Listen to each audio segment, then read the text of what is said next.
It's the 10 to 1 podcast with your host, Brad Oman, featuring Ben Konowitz and Nate Loucks.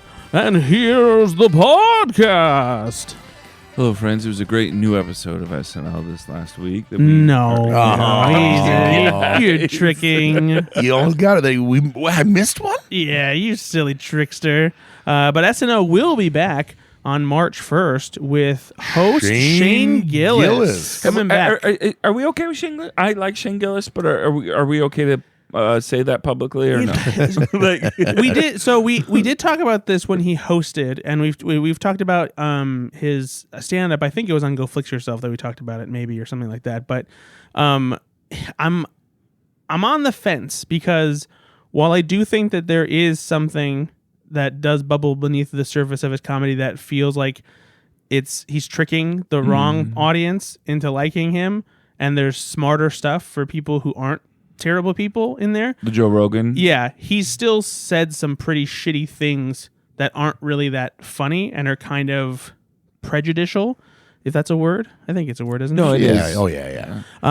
Like, for example, one of the things that I found out from a friend of mine is that, like, he said something that making a joke about how the Wachowski siblings, who are trans and are women, he's like, you can't convince me that two chicks made The Matrix, and it's just like, I don't really know about you can do that, Shane. So yeah, the thing is that, like, that's just at a very basic level, that's not even funny. Yeah, it's just dumb. Yeah, on top of the other problem, but yeah, so it's a tough line to walk. He's also sometimes very funny. He is sometimes very funny. He does. I think he's got some good stuff, but yeah, I don't know. It's tough. But after that, Lady Gaga will be pulling double duty as host and musical guest, and she's always Lady a treat. Gaga. Yeah, always a treat. So that'll be a lot of fun. Less problematic than Shane Gillis. For sure. Although Joker had its own problem. Joker foie gras sucked real bad. Joker foie gras. But we are talking today on this episode of the 10 to 1 podcast about a series of Saturday Night Live documentaries that were released before SNL 50. We wanted to do this before the big special debuted, but we got sick and we almost died. Well, me and Ben did. So you're welcome. Nate with Healthy the Horse. We're back. Yeah. With a vengeance. Yeah, you guys both sound a lot better. You're getting better. I look better too. I've got a new hat. Yeah, listeners, he bought this dumb new It's hat. not a dumb hat. We're going to post this both on the 10 to 1 and Facebook and we're not even going to say what he looks like. We're going to post it and we're going to let you, the listeners, make the judgment and the observation. Everyone's got something in their mind right now what this hat looks like. Yeah. Go dumber. Yeah. Oh, come on, go dumber. Yeah. You act like I'm wearing like a fucking like from Strange Brew. Like I'm gonna have like the Mackenzie brothers. Hat. I'd prefer it. I'd prefer that. I would love it if you had a nice Canadian toque, but no. But no. You know who does love a good hat? Brad loves a good hat. You look great in your hats. I do love a good hat. Coincidentally, today I'm not wearing one. But me either. I'm not either. Oh wow, the hat bros have gone just because dominated by one stupid hat. Now. I like my hat. I'll bet. We'll see how long it lasts. It's a good look. Anyway, we'll post a vintage. picture. You can make your observation. You'll only need one guess to figure out. The best joke on that comment will get on our podcast. Yes, absolutely. I don't know why there needs to be a joke, is all I'm saying. It's going to be like a caption contest. But anyway, God. We're going to talk about... Is it because it's the cap that I'm wearing? Caption contest. Good. See what we did there? To begin with, we're going to start with a docuseries called SNL 50 Beyond Saturday Night. This was a series of 4 episodes, essentially, each being an independent documentary about a different facet of Saturday Night Live. This was really cool because it allowed audiences to kind of get a glimpse and understand more about the show that they might not be familiar with in a variety of ways, because there's so much to learn about the history of the show, but also just its inner workings and things that people probably weren't aware of before. And so there's, like I said, there's 4 episodes. The first one is called 5 Minutes, focuses on the audition process for SNL. Loved this one. Second one is called More Cowbell, and that focuses... the second one is written by A Week Inside the SNL Writers' Room, and that focuses on the writing staff as they make a single episode with Io Adebari. Which our listeners know, we do try to give the writers as much credit as possible because they are such a vital part of the show. And they don't often get a lot of the credit they deserve. Yeah. And this... for what big respect I already had for them, this made me respect even more. Mm-hmm. The third one is More Cowbell, which is focused entirely on the inception and the legacy of the famous cowbell sketch. I was a little nervous about that one because I'm like, but it worked. Yeah. It worked. And then the last one is Season 11, The Weird Year, which is about the year that Lorne Michaels came back to That was my least SNL favorite, by the after way. being away. I really liked it a lot, but we'll talk about more as we dig into this. So we're going to go one by one and kind of just talk about each of these episodes and observations, what we liked about them. So let's start with 5 minutes, the one about the audition process. Yeah, the whole idea is you get 5 minutes, unless you're Kenan Thompson. You get 5 minutes to audition. And, can you imagine some of these people have been dreaming about this since they were 10 years old. 5 right? minutes. And you get the call up to do it, right? Yeah. Something that like everyone in the sketch comedy world is trying to do, or even in the stand-up world, right? I mean, there are actors that are just comedic actors that have said their dream was It's to be also on one SNL. of those things where no matter how cool you think you are, if SNL calls and says, "Do you want to audition?" Even if you're too cool for school, you're like, "I'm gonna go audition." Like, of course you are. Yep. Oh, I don't know, man. It's pretty corporate these days. Fuck you. You're gonna go No, audition. It's the yeah. pinnacle of comedy. It's still at the top, Yeah. right? And what I loved about this though is how you realize, or when you watch it, you realize that every single human being is struggling from imposter syndrome. Oh yeah. Right? Like One of my favorite, and they've told this story so many times. This is not the first time you've heard it, especially Can I guess? if you are a SNL fan. What is the story I'm going to tell, Brad? The Hader Sandberg story. It's a Hader Sandberg story where in the elevator, Hader and Sandberg auditioned on the same day. They rode the elevator up, and Sandberg had a box full of props, and Hader had nothing. And Hader said, "Oh my God, this guy's got props. I brought nothing. I'm fucked." And Sandberg goes, "Look at this guy. He's so fucking cool. He doesn't have any props. Yeah. I'm fucked." So good. It's that, but it encapsulates perfectly the audition which process. is exactly what I would have Everybody thought, thinks- regardless of which one I was. No matter what, exactly. Whatever one you're doing is probably the better one. Yep. Yeah. And I'm so stupid. I didn't bring props. Right. You know. I also loved, and I would almost love a documentary just on the cast members or the auditions that did not make Oh, it. absolutely. Oh yeah, I would Yeah. love to see so much more footage from those. Jennifer Coolidge, right? I never of all the things I never knew she auditioned, right? Yeah. You have Mindy Kaling, who I am a huge Mindy Kaling fan. I think she's just so funny. Barack Obama. Another one that was really surprising to me, Kevin Hart. Yeah. Right. Who's done obviously very, very well. Stephen Colbert. What I found really interesting was that Colbert auditioned with a character that would eventually go on to be on the Dana Carvey show, the waiter who can't stop almost throwing up when he's Talking about food. Yeah. It's a great character. Another one, because I never know where to put him because I love him as a musician. I think he's a good serious actor, but Donald Glover, right? Yeah. That dude is just I don't think people give him the credit for what a genius he is. No, he's hilarious. He's so funny. Community, I just think he's just a genius. He wrote on 30 Rock too. He wrote on 30 Rock. But also musically, he is a genius. He is so good with Childish Gambino. He was partially responsible for Werewolf Bar Mitzvah on 30 Rock. Really? Yeah, because he wrote on that episode, and he's on the track actually. He's like, "Oh no, Trey, it's about to be a full moon." Jordan Peele. How different would it have been if Key and Peele, right? I mean, so what I love to think about, and what I was kind of going with, is the careers that these people have had. I mean, obviously, there's countless auditions that did not make it. People that didn't make it, that didn't go on to great careers. Right. Yeah, they're showing you the ones they're showing you. Yeah, but Right, Key there and were- Peele there was would not have happened. 400 other ones that you've never heard of. Yeah, Right? Key and Peele would not have happened though, and I like Key and Peele a lot. Oh, of course. It would not have happened if he didn't get this the Colbert Report, and I mean, just the trajectory of these people's careers and lives. And I bet they were as devastated as any human has ever been when they got the call that they're not on a set. Absolutely. Well, and that's just crazy to show you too, like how it's a crapshoot of sometimes who you're picking for SNL. Like, maybe they'll work out and become Will Ferrell or Amy Poehler, but then you get someone like, not to necessarily fully disparage these people, but you get Luke Knoll.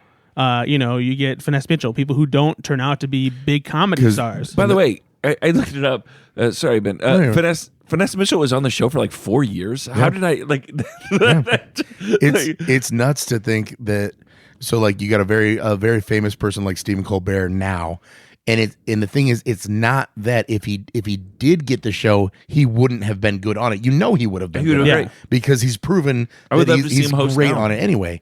But that's just I think to Brad's point, it's like it's not the be all end all of like, oh well, you didn't make it, therefore you're not worthy of comedy greatness. You can easily just it's SNL's fault they didn't choose you. Well, and sometimes I bet it's just a matter of timing too. Like maybe by the time Stephen Colbert was auditioning, they already felt like they had somebody who offered what he did. Because you want an eclectic ensemble that delivers a wide variety of things. You don't need 5 Chris Farleys. You don't need 4. Well, I mean, you don't need 4 Phil Hartmans. That kind of thing. You have to have that good mixture. Yeah. One of the things that I loved about this documentary was the fact that they showed the audition to the cast members. Yeah. And a lot of them had never seen it before. Yeah, and we're all so cringy, right? Yeah, it was like Heidi Gardner was great watching her. Oh yeah, it was so adorable to like have her cry. Did other people cry? Yeah. Did other people cry in theirs? I need to know. I loved Amy Poehler's too because she was so uneasy about wanting to watch it, and then when she did, I can't watch it. Yeah, and she's like, okay, well, I've enough. She's like, where's the joke? Where's the joke? Come on. But her audition process was fascinating though because she's like one of the few people, maybe even the only person who she was basically told she already had the job and they just wanted to see her be herself as opposed to doing the characters they'd already seen her do on like Late Night with Conan O'Brien and stuff like that. 'Cause she was already doing TV stuff by then. And she had been with UCB and whatnot. So it was really fascinating to kind of hear that very unique instance of like her not necessarily needing to audition and doing something completely different that was kind of outside of her wheelhouse in a way. The other thing too that I loved about it is when they're going in there and they talked about this on the actual anniversary special as well, where and Jimmy Fallon just talked about it on a show. You go into audition and you're in the studio, you're on the main stage. And you can't really see, there's 4 people maybe in the room with you, right? Lorne Michaels, Marcy Kaufman, and Marcy Klein. Or Marcy Klein, sorry. A couple other people, right? And they're not laughing. Yeah. Or if they are, it's like very like brief and like, not consistent. I never got the feeling that Lorne is a ha-ha laugher much anyway. Yeah, right? Not really. So yes, that's good. Exactly. And so like, can you just imagine going up there and you've honed these skills, you've gotten laughs, right? You wouldn't be up there if you hadn't gotten laughs before, but you're up there and nobody is laughing. And I don't remember which one of the documentaries or live shows it was that Jimmy Fallon talked about. Like everybody warned him that no one was going to laugh. It was at the concert he talked about. And then Lauren laughed. Yeah. I was like, oh, okay. I think I did okay then. The other one too that I thought would have been so hellish is you go up there, you bring all your stuff. I can't remember which cast member talked about this, but you give them your best, all of the stuff, and then they give you a call back. Yeah, and they want completely different new stuff. Yeah. I shot my load. That was everything I had. Can you imagine? Every prop in the trunk I brought with me. All of my good stuff. Come up with something new. If I would have known I got a call back, I would have maybe held one back. Right. I loved seeing Kyle Mooney's bit where he did his awkward version of himself and he's like saying things wrong. It's like the 30 Rocky Plaza. Of course, the amazing Lauren Michelson. And then cutting to him and Beck talking about it too. And he's like, I think a lot of people do think, and Beck's like, I think it's exactly like you. I think it's exactly like you. I think it's exactly like you. And Beck's impression of Lauren too is like, it's like, Laurie Mitchell's, what the fuck? But like that, I honestly, kudos to Kyle Mooney for doing not that bit, but calling out Lorne Michaels while doing the bit. Like that takes some balls. I think. What was the other? There was another audition story that I thought was really, really good. It is amazing though, where you see so many of the cast members that bring these characters to life once they're on. they auditioned with them, right? Yeah. And so they bring them to the show, right? Yeah. Oh, like Shoemaker said, Mike Shoemaker, who works with Seth Meyers on Late Night and has been a long time writer, he said that every character that Kristen Wiig did in audition made it onto the show, which is just nuts. Yeah. I mean, not bringing surprising. that many characters that are good enough to get on national television. But I'll say it again, though. There are every performer, I think, that did something on the special was a great performer on SNL. But there is something different about Kristen Wiig and Will Ferrell when they're on stage. Yeah. There is just genuinely, it is watching Michael Jordan up there, right? It is something about there's them. a level of trust that the audience just has with those two specifically, where you're like, I don't care, I'm gonna laugh. Yeah. I know I'm gonna, like, if I don't laugh, it's my fault.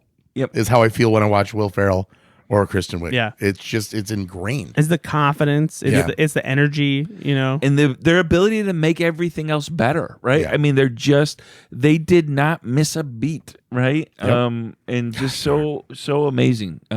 They could join the cast tomorrow again and still be the funniest person on the cast. Yep. Just incredible. It's so interesting to Kristen Credible. We're done. Just we're incredible. done. I mean, I can't. Okay, want to move on? Andy Samberg as well Will we move threw on? up before he auditioned. Yeah. Which is so, if you listen to the Lonely Island podcast, very Andy Samberg. Yeah. Being nervous and anxious about. It's so funny listening to the things too that like people remember after all these years. Like I was really fascinated by Shoemaker again talking about Andy Samberg's audition. And he says, always remember for my entire life when Andy Samberg, he does like a bit in his thing where like he like saying something that he wrote and like whatever. And so he's like, I just want to point out that I did this, and I did that. So triple threat.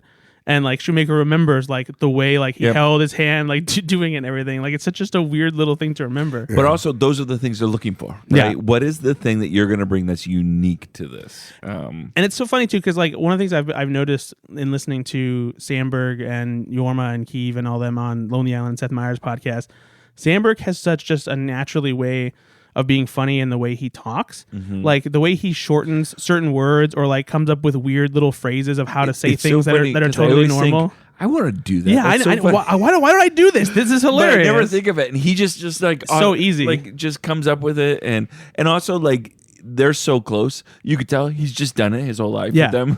Yeah, exactly. Smart. Yeah. I really loved the auditions. I loved seeing the videos. This was so well done. I wish they would release like just a whole thing of like just the full reels to watch, because that was one of the coolest things they would do on best of releases is they would include their full audition reel. And I wish that they would just release a whole library so that you could watch. There was them. another one too, that another kind of data point too that I thought was interesting, where some of them are getting discovered in the club, right? They're SNL kind of scouts are out there, or Lorne himself, right? Is still going to clubs and watching people. But obviously there's the big sketch comedy, kind of farm system in America that they've got. But some of them were just calls, right? Jason Sudeikis got on, or an audition, not on the show, but an audition because his Uncle George went called, right?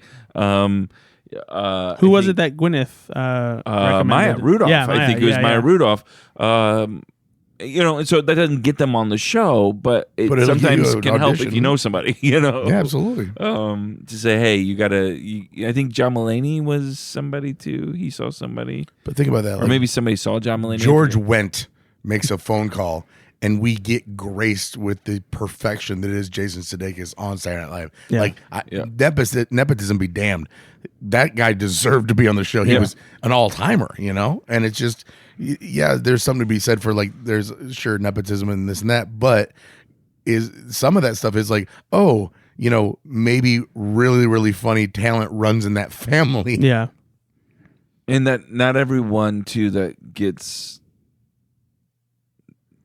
on audition makes it the first time, right? Yeah. I think there were some. That was the other story that I really loved. Bobby Moynihan being smart enough and like wanting to do good enough that when they asked him to audition, he was like, "Oh no, like I'm not ready for that," and like working on stuff for a year and then coming back and doing it. Like, I don't know that I would pass up the opportunity. Yeah, you know, you'll never get that again. Yeah, that was like so. Like, I was so impressed, but he had the. And I'm sure that was pure terror. It made him feel probably a little okay too, right? Whereas like, I don't know, I'm not ready for this. I'm terrified. I don't want to do it. His reaction to his audition was great too. He's like, "Oh, Bobby, oh no." I should watch this one. It made me miss Bobby Moynihan. Honestly, there was some cast members I saw that I'm like, oh, I don't see enough of you in things. Yeah. Bobby Moynihan had the show with Ted Danson. Near the top of that he was on a couple years Oh, ago. Mr. Mayor. I watched it because of him. And he's great in it. Yeah, he's great in it. And I just feel like he needs more vehicles because he is so funny. Funny. I listened to him, I forget, maybe he was on the Conan podcast or whatever. But he also doesn't seem to be a person that chases a ton of stuff. He's pretty content in his life. He does a lot of voice work. Yeah, he gets a lot of voice work. I think I don't even know if he lives in Hollywood anymore. Like, you know, he's raised he has a family. Like, I think he's just content, right? Yeah. And I think he's one of those that also lives with a high amount of anxiety, like a Bill Hader a little bit, right? And I think there's a balance there with his mental health he tries to, go with as well. So the project has to be right. Yeah. I was lucky enough to meet him actually on elevator at Star Wars Celebration in Chicago. No, he was so nice. I was to say, he was so nice. It was actually really like cute because like we nerded out about Star Wars stuff because we were at Star Wars Celebration. And so I was like, oh, hey, have you seen this? And he's like, no. He was like, how was that? And I was like, oh, dude, it's so cool. The other thing I was thinking too, this is not about the doc necessarily, but you mentioned Jason Sudeikis. And, obviously had one of the biggest shows of the last 10 years. Yeah. Ted Lasso. But I looked it up. He's got nothing going on right now. Brad, you know a little more about like just development stuff.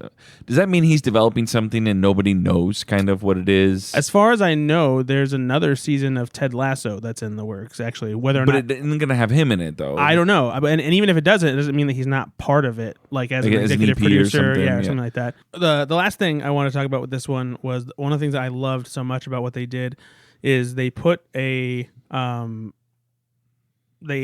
a camera set up and they put an iPad or some kind of monitor in front of the camera, and while Ego Wodum was talking about what the process was like of waiting to audition, walking onto Studio 8H, being guided to the stage and all that stuff, they pushed the monitor with her talking head on it and went through the entire studio to like illustrate what her walk was like. And that was just a really cool way of like doing that and putting you in that moment and understanding what it would have been like for her to do that, Yep.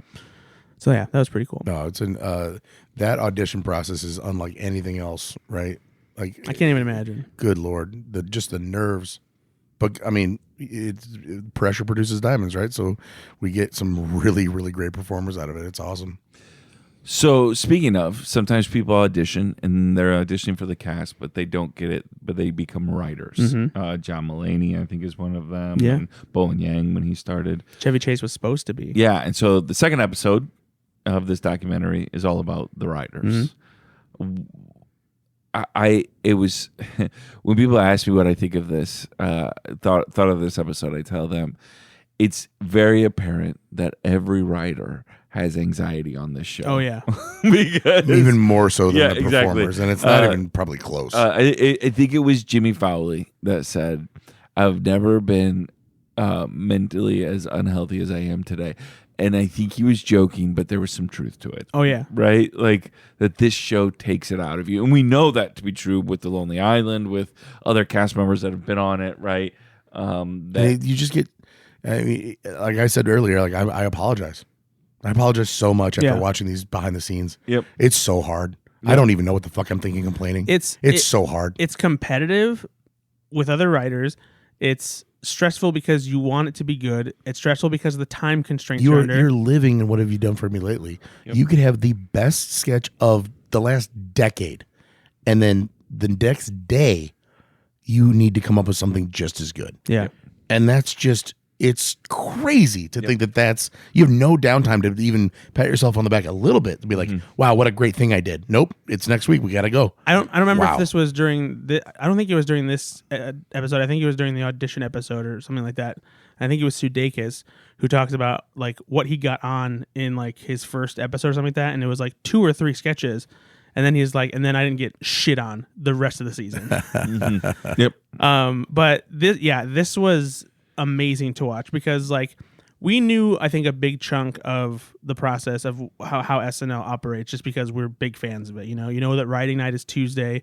They do the table read on Wednesday. They start, putting together all the practical, technical stuff on Thursday, and you're getting all that stuff ready for Friday, dress rehearsal Saturday. But I never stopped to consider how much more the writers were involved with the creation of the actual execution of the sketch. You're directing that, basically. They are. They're all directing, and that's From actually what people wear in the sketches to everything. The camera shots. So they go to the control room and they talk to the director, and they talk about when they want the camera to cut to certain characters because it's in their head. Yeah, right? it's all got to be there for timing. You don't want to reveal a joke if they have the wrong shot. And obviously mistakes get made. It can ruin a punchline. It can ruin a reveal or something like that. But yeah, all of this, they have to approve costumes. They have to approve props. All of this stuff. Did you listen to the most recent Lonely Island? Not yet. No. It was a Q&A, and they talk about a sketch that got cut, and you cannot find.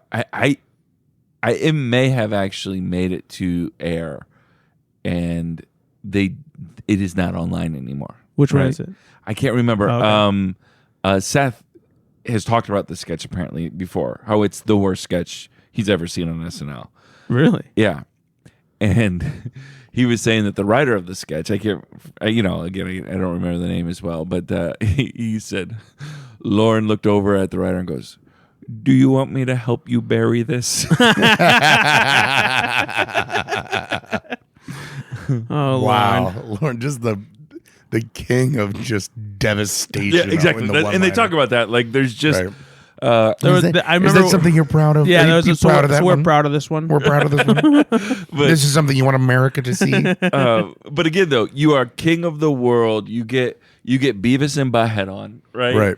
And the next week you've got nothing. Eat shit. Yeah. And what I love about this too, and again, I know I keep on referencing the Lonely Island podcast, but right now I am obsessed with it. It's so good, and it does provide a very good look into SNL. Yeah. I hope that they do something about SNL 50 because I want to know. They're going to everything because today they talked. They said it. Nope, because Seth wouldn't let them. But they're like, Andy's like, so we just can't mention anything, but they mentioned a couple things, but but they're going to get to it. Okay, good. Yeah, I've got to catch up on Lonely Island and Seth Meyers' podcast. But yeah, I was also the other thing that I was surprised by too is listening to the writers talk about how pitching the host goes and how most of the stuff that they're pitching, they're not intending to really write or anything like that. Like, they're just saying stuff to say something that's funny because, like, if you really want to write it, you don't want to blow your wad right there in the room. You want to have the full sketch and have it, ready to go and ready to submit. And so, yeah, though sitting in on like that meeting where everyone's just in Lauren's office and hearing pitches and talking to the host and getting a vibe for, what they like and like hearing, whatever they have super early in the fucking morning. I know I talk a lot about the Lonely Island podcast, and it talks so much right now about good SNL trivia. They go sketch by sketch through a lot of what they're, not just the Lonely Island stuff, but they talk about sketches that bombed, but you can tell they still think they're funny. Oh yeah, right. And so that is one of the hard elements of being a writer is. What the three of us might find funny because we laugh at dumb stuff sometimes. Oh yeah, no, me. Other people won't. Yeah, right. And knowing what other people will laugh at is a skill, right? Because sometimes writers are you have certain kind of humor or you have a certain kind of element there, and it just doesn't translate for whatever reason. Yeah. And so they talked a little bit about that. Or you have a great sketch. They talk about that on the podcast in a Q&A. That was one of the things that they did mention about the 50th anniversary special is when Adam Sandler in his song talks about a cast member not being willing to take off his shirt. Yeah. Or not cast member, a host. Host, yeah. Not being willing. and they said, and every writer in the room felt that because Like, you've got this sketch, you've got this idea. Everything would be perfect. Ben, I just need you to take off your shirt. What's the big deal? It just and you've gone shirtless in other film projects. Just take off your shirt. And you're just being weird about that, right? and it just ruins everything that we've built here. Yep, just do it. Like, it's going to be so funny. And then they're like, nah, I don't think so. Yeah. And that's hard too as a writer, because you're like, just do what I tell you to do, kind of. Yeah. You don't even know it's going to be so fucking funny. Yeah, exactly. That was one of the other great things she was talking about with the writers, because they often have to be the one who gives the host notes on like how to deliver a punchline or something like that. And hearing Tina Fey talk about having to go and tell Sylvester Stallone to like enunciate, and it's like we can't understand you. Yeah, it's like, and that was not the first time he had gotten that note, so easy to talk to him. But then the other one who was talking about like giving De Niro. Yeah. You got to walk up to Robert De Niro and be like, hey, actually, I'm going to give you some lines on how to deliver a line. Yeah. So one of my favorite parts of this documentary, and this is something that kind of even further solidified for me that Tina Fey has to be the one to take over SNL, is she's talking about like the competitive nature between writers and how it's kind of fallen by the wayside. And she's like, they got to bring that back. Yeah, you got to get that back in there. And so it was just the way she said it. Like she understands just enough of the cutthroat attitude that you want to have, where you want to be better than somebody else, and how it makes you that much better of a writer because you want it more, and somebody else wants it just as much as you do, and pushing yourself and each other to get there. You want a little bit of that. It's that whiplash mentality. It's really interesting because they talked about that again. A lot of Q&A today, so there's some things here on the Lonely Island podcast. But how back in the day that they were on, and that sounds like 500 years ago, but it was like 10, right? Yeah. 10, 15. They said, Andy brought it up that when he was there recently, he said that it's a little bit of a different culture now, because he feels like cast members have more autonomy to say, no, they're not going to be in a sketch. Yeah. Back when they were on the show, they were not able to do that. Or he kind of implies too, like, I'm not going to be in a sketch about this thing. Right. There was, I cannot remember, a year ago or so, there was a sketch where there was a rumor that Cecily Strong was initially in it and then decided, I don't like the content of this. Oh yeah. Like, and or who it's parodying or whatever. I based on my values or based on my beliefs, I don't want to be in this. And they're implying that we wouldn't have been able to do that. Yeah. Right. And that is something that Lauren allows now. Things have softened. I mean, he used to not, want people to go and do their own shows or movies and stuff like that. And he lets people off for a few episodes here and there. And I think we talked about this on another episode of 10 to 1, where David Spade was talking about being there when he was doing, who did he play? Dickie Roberts? No. What? No, he played Biden's son, Hunter Biden. Oh, yeah. And when he was... I thought you were talking about the movies he was doing. When he was there for the show, and he was talking to like Sarah Sherman about something, and Sarah was like, I'm going to text Lauren to find out why this didn't get on or didn't get picked. And David's like, what? You're going to text Lauren to ask him why your sketch didn't get on? Yep. And it's like, what the fuck is this place? Everyone's like friends with him. Why the fuck would you do that? Yeah. You would get fired? Yeah, exactly. So it's, the Speaking vibe of is a guy, changed. though, by the way, of a writer that... David Spade famously talks about, he didn't get a sketch on for the first 3 years of being on the show. Wow, was it really that long? Writing. Yeah. Wow. He's like, I'm just not. And it wasn't until he found a couple guys to write with, which I think the show shows, right? Yeah. That there are, I think one of the best things writers can do, not every writer likes to write with other people, but is finding somebody you trust to write with you. Yeah. Because sketch comedy, I think, especially sketch writing that's really good, is oftentimes incredibly collaborative. Right? Of course, yeah. Especially if you can take it almost all the way there, and then if I run something by you, oh shit, I didn't think about that logistical problem. Even if it's not, because especially with sketch writing, that's the funniest line that could possibly exist, but I know a little bit more about blocking, and you're gonna have a real tough angle to make that come across on film. Yeah. Even that kind of stuff where you've got just another perspective, Yeah.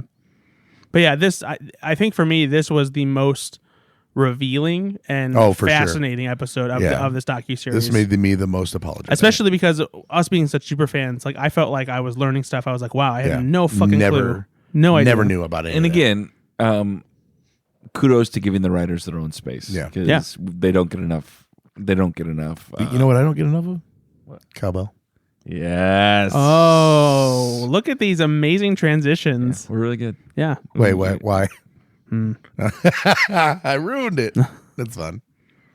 More cowbell.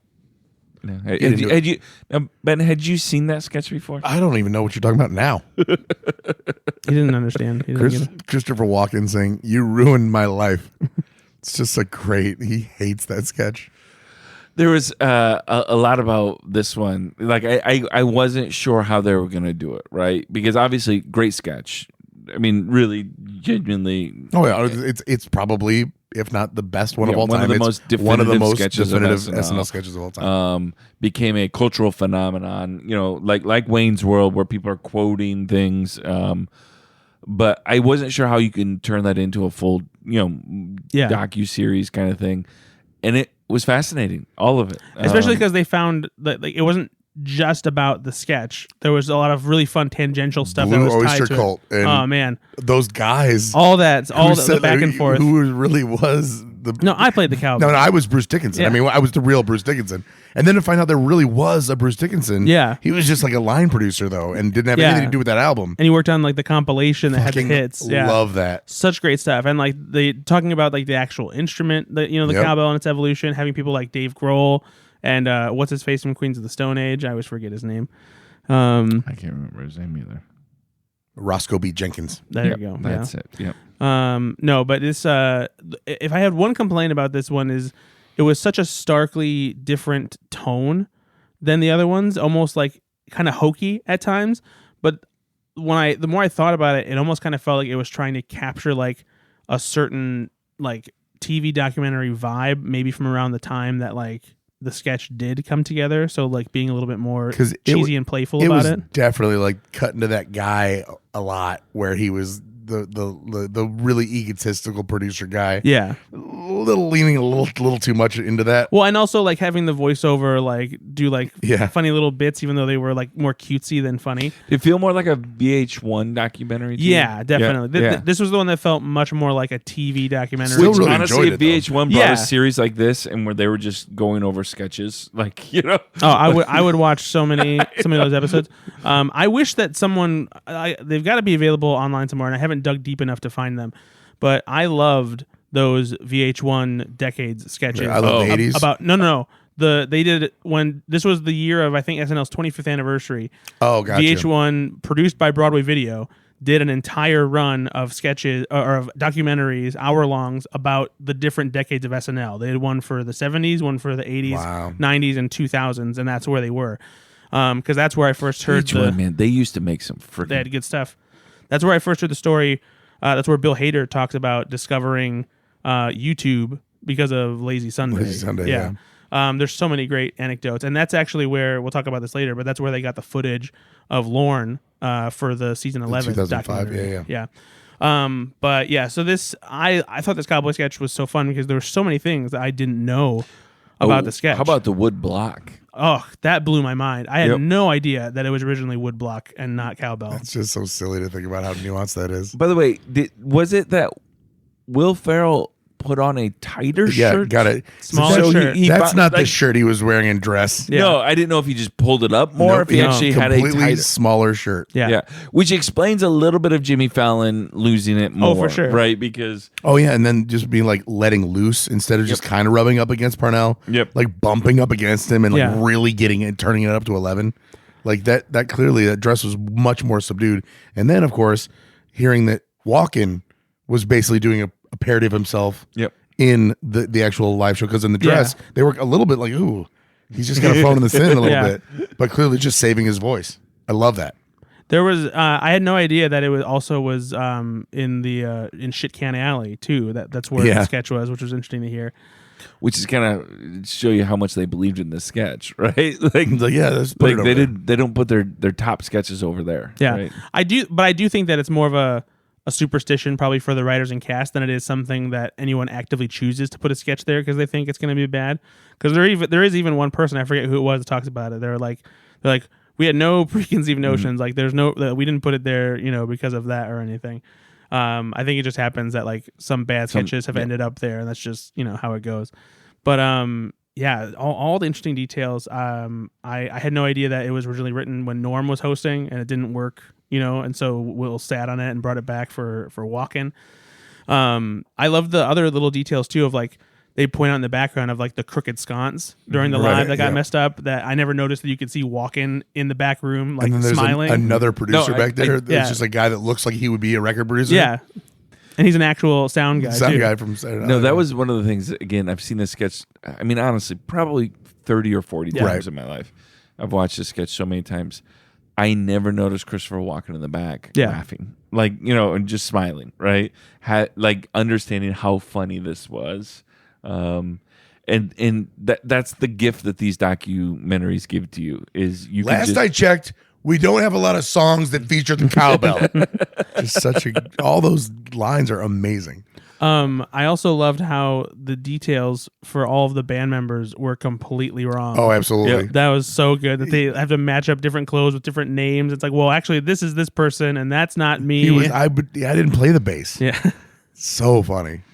But the surprisingly, all the stuff with Blue Oyster Cult and those producers like added a whole other angle of making it so funny. It was so fun. But yeah, I would love to watch an episode about so many different sketches about SNL. I could see so many of these. I wouldn't stop. I would just do that the rest of my life. Okay. All right, Brad. Yeah, just do it. Please do it. So final one. This was not my favorite, but I really enjoyed it. But it was not my favorite. It was about the 11th season. Yeah. But Brad, you said you really liked this one. I did, and I think part of it is because, admittedly, I didn't know a ton. I learned more on this one than all the others combined about the history of the show. I still wish I would have read it.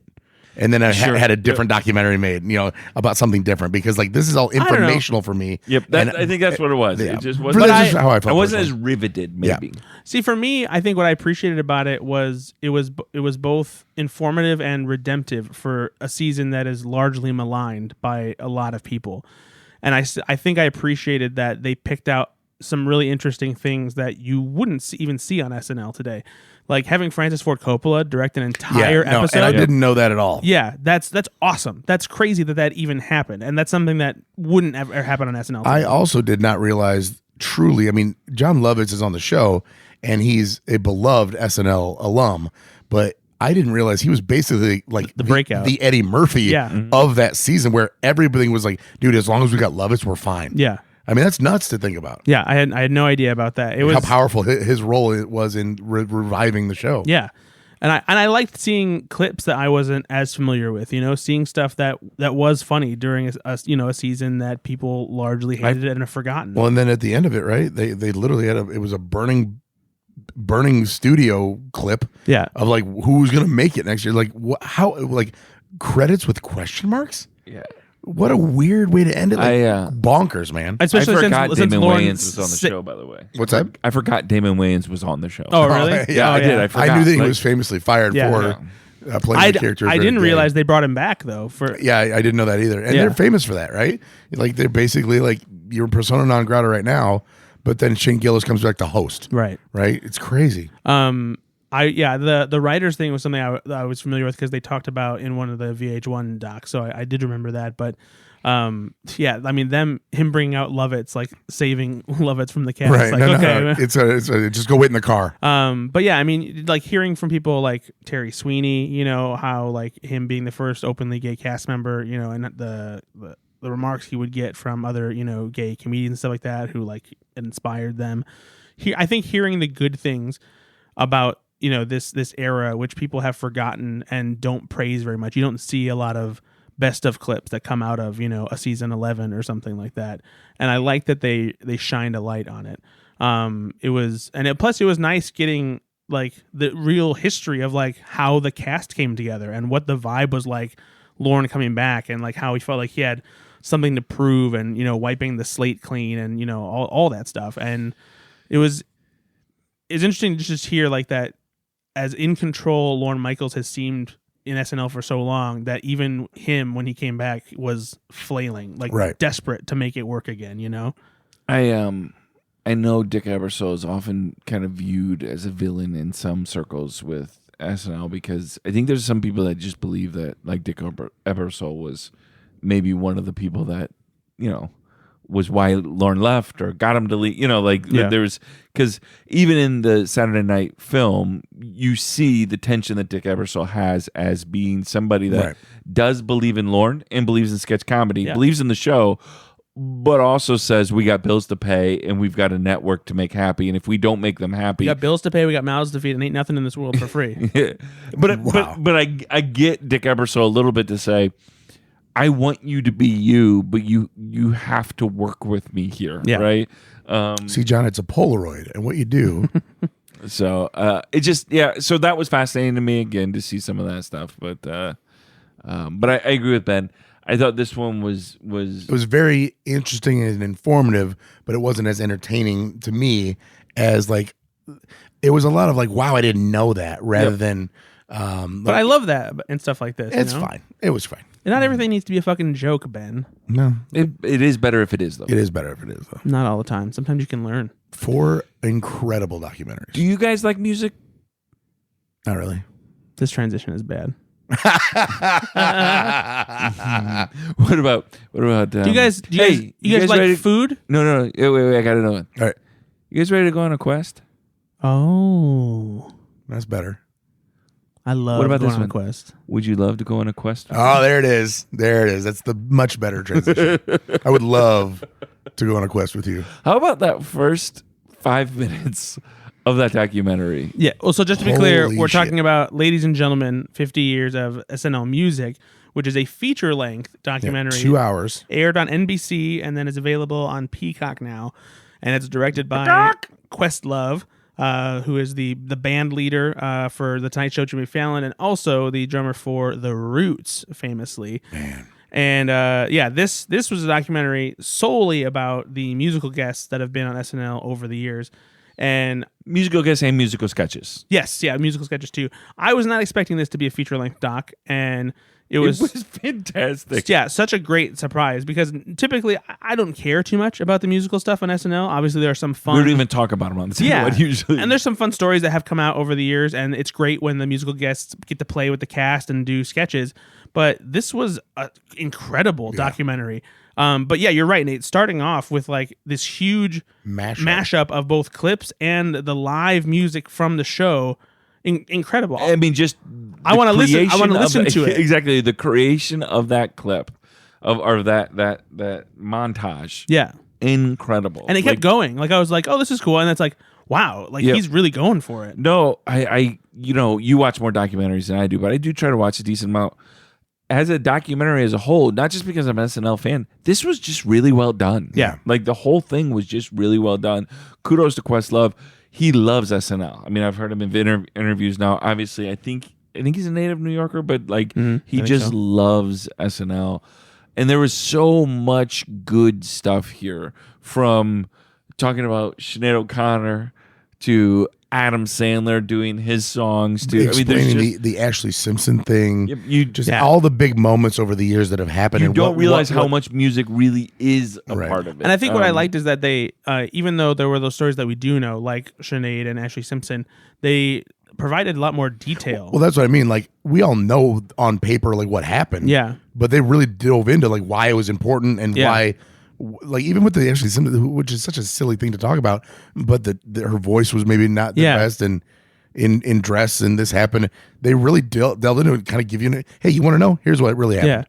Yeah, and honestly, it kind of sucks that like she got so like hit hard for it, because it killed her career. Yeah, and it's because it's a pretty innocent mistake, and it's just her trying to not cancel and put SNL in a tough spot, and she just got railroaded for it. Yeah. The stories from Tom Morello, Rage Against the Machine stuff was awesome. Great fucking story. Like, I don't know what Lauren was thinking, putting Forbes and Rage Against the Machine together. That was another thing I forgot. I watched that episode. I remember Forbes hosting, but I'd forgotten that he did. I'm like, why would you bring Forbes on to host, right? Steve Forbes, right? Yeah. Steve Forbes, yeah. He was there was a for time, president. Yeah, there was a time then when they had even more presidential candidates and like senators and stuff like that. I mean, John McCain hosted, and so there was a time when they were a little more open to doing weird stuff like that. Yeah, but wow, putting Rage Against the Machine on with the Machine.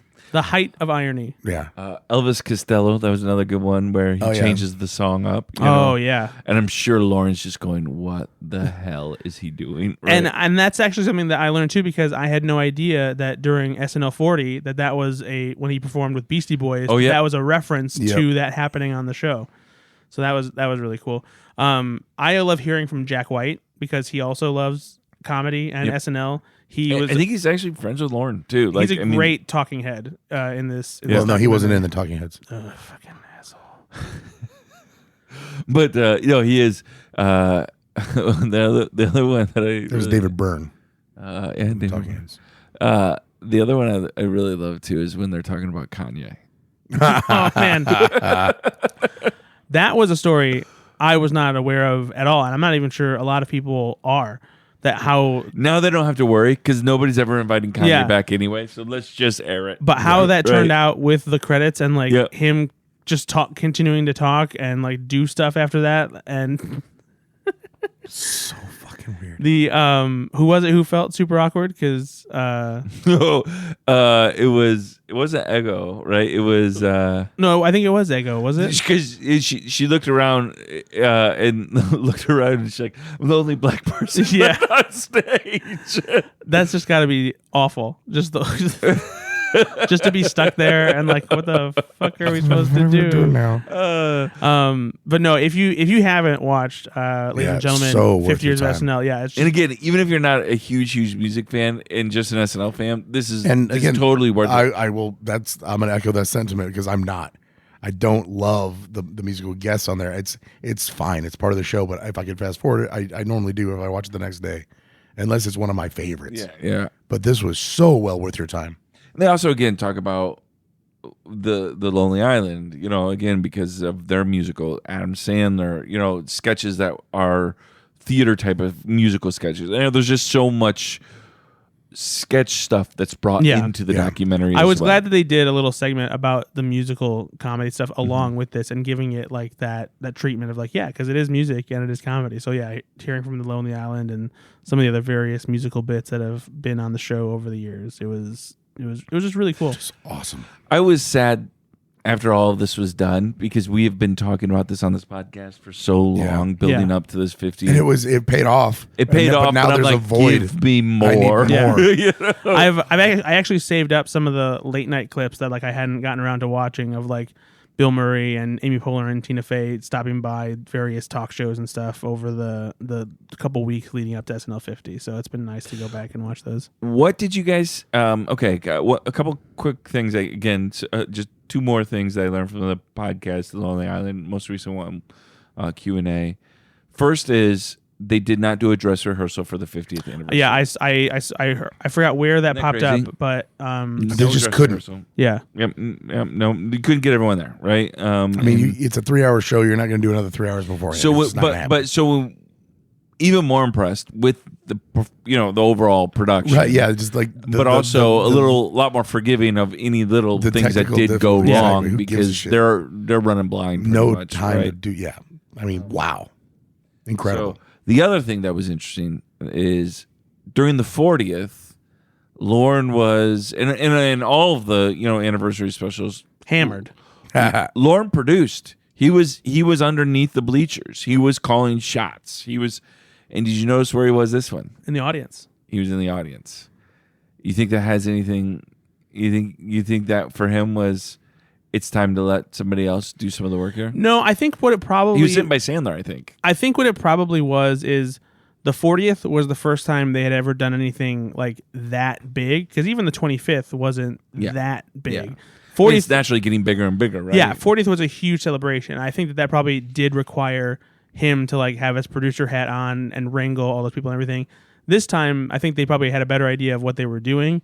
And I wonder if it was just Higgins that was doing it or something, or I don't know. But I feel like he probably knew that he didn't really need to quite be hands on because everyone knew what they were doing. But they were surprised by it. Lonely Island. Seth Meyers and Lonely Island were surprised to see. Well, he's also now Lauren sitting down for right, because again he was sitting down and he was enjoying the experience, and so I thought that was an interesting, an interesting comment, but also just observation because. we are certainly at the point where we're talking about what happens after Lorne, right? Mm-hmm. There's been no talk of him retiring he didn't have to retire at 50, right? Yeah. But I agree with you.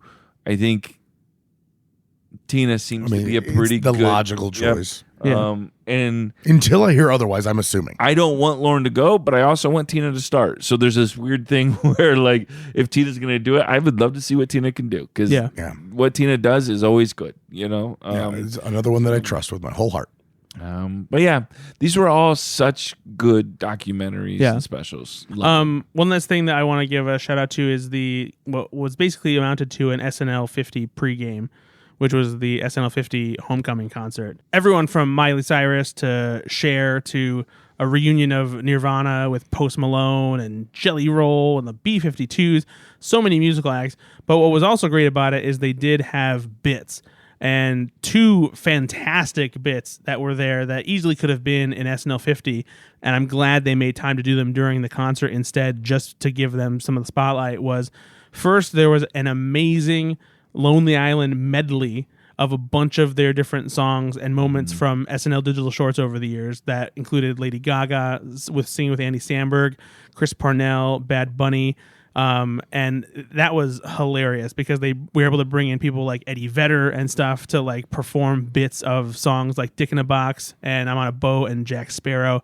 That was a blast. It was awesome. I lost it when they did the Dear Sister reference with Laser Cats. Yes. Brilliant. Yeah. I could not believe that they did that. It was such a fun thing to see them do live on stage and just put so much gravitas and weight behind it with a choir and like mixing all the songs together. If you haven't gone to watch that yet, like that clip itself is on YouTube, but there are some other great highlights that are not available unless you just go stream the concert on Peacock. Because I loved that Will Ferrell and Anna Gasteyer reprised their role as the Culps and did a whole new that was one of the best assembly of frisky tunes, as they call them, and them doing the Kendrick Lamar song and then saying, Kenny Lamar and Drake Graham, are you guys here tonight? You know, maybe you guys can hug it out, you know? Squash the beef. Squash the beef. And that's similar to what you guys were talking about, how SNL 50 didn't have rehearsal.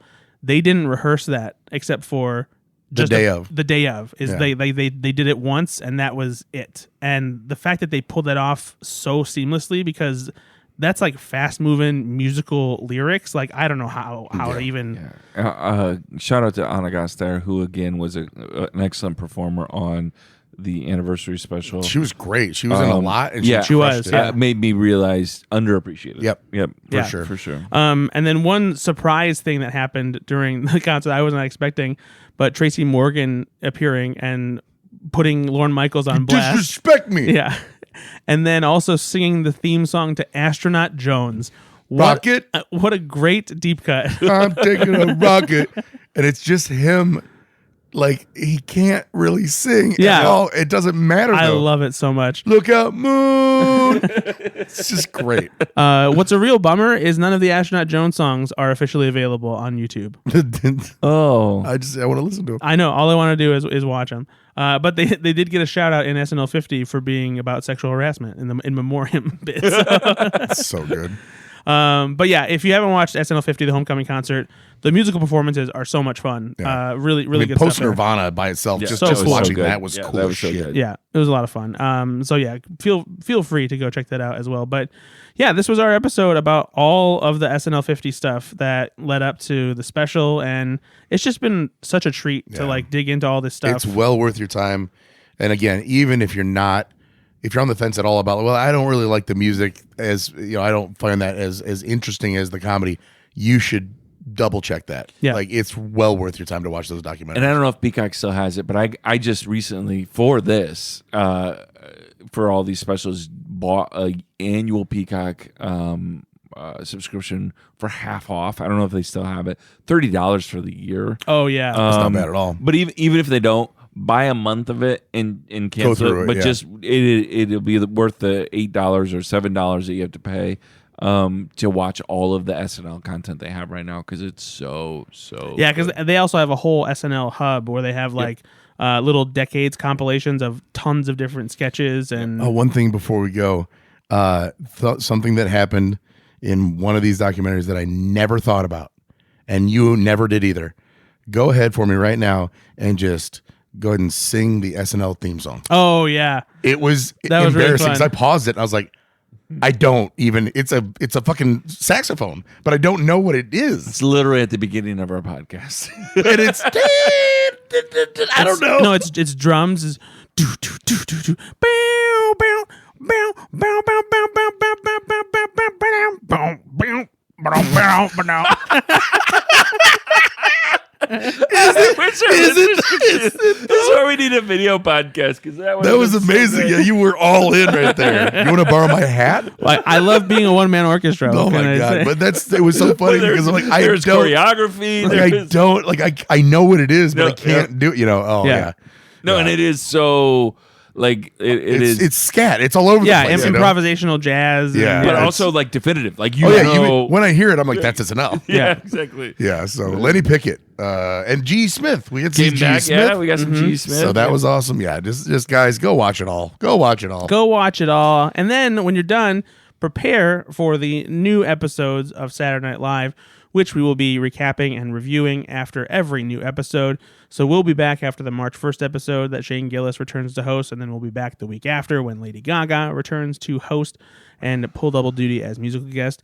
And we'll see what else they have coming after that. There will be probably 5 or 6 episodes that happen in throughout March and April, and maybe at the beginning of May. We'll get a Mother's Day now. We'll get a Mother's Day. Mm-hmm, yeah, and So hey, Nate, should we do something? Should we be good to ourselves? Should we be good to others? Hey, friends. Thanks so much for listening. Check us out on the 10to1.com. And again, like us on Facebook and X or Twitter, or whoever you're calling it these days. Let us know what sketches you loved. I don't know what Nate this is. glitched, I think. He had a stroke. I don't think anything else. Right. What I want from you, though, is to be good to yourself, be good to others. Bye-bye.